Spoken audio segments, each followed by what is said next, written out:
নমস্কার বন্ধুরা, আজকে রান্না করবো ইলিশ মাছ। দেখুন, ইলিশ মাছটা ভীষণ টাটকা। চলুন মাছটা কেটে নিয়ে আসি। মাছটা কেটে ধুয়ে পরিষ্কার করে নিয়ে এসেছি। এখন মাছের গায়ে লবণ হলুদ মাখিয়ে নেব।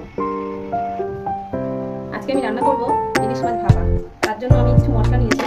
এখানে নিয়েছি সর্ষে, আর নিয়েছি পোস্ত, আর এখানে আছে কটা কাঁচা লঙ্কা আর দুটো শুকনো লঙ্কা। আমি এগুলো পেস্ট করে নেব।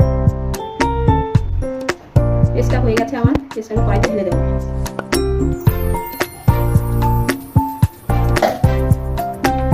পেস্টের মধ্যে দিয়ে দেবো হলুদ,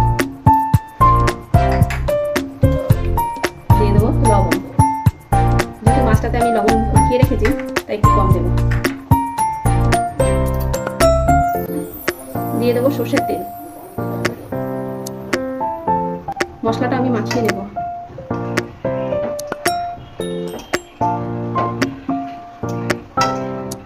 এবার মাছগুলি মশলার মধ্যে দিয়ে দেবো।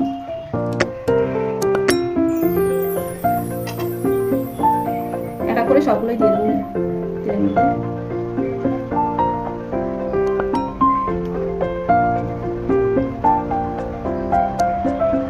মাছটার পেটে ডিম ছিল। আমার বাড়িতে ডিম খাওয়ার লোক আছে। আমার একটা ছোট্ট বাচ্চা মেয়ে আছে, সে মাছের ডিম খেতে খুব ভালোবাসে। তার জন্য খুব ভালো হলো।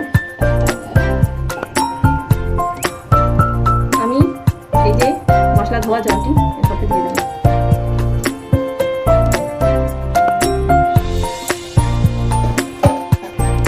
উপর দিয়ে 1 চামচ শুকনো লঙ্কার গুঁড়ো দিয়ে দেবো।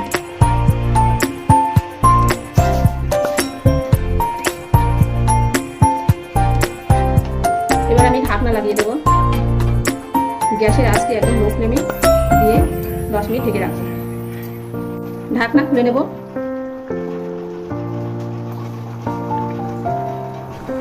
দেখুন, হয়ে গেছে আমার ইলিশ মাছ ভাপা। কালারটা সুন্দর এসছে। আশা করছি খেতেও খুব ভালো হবে।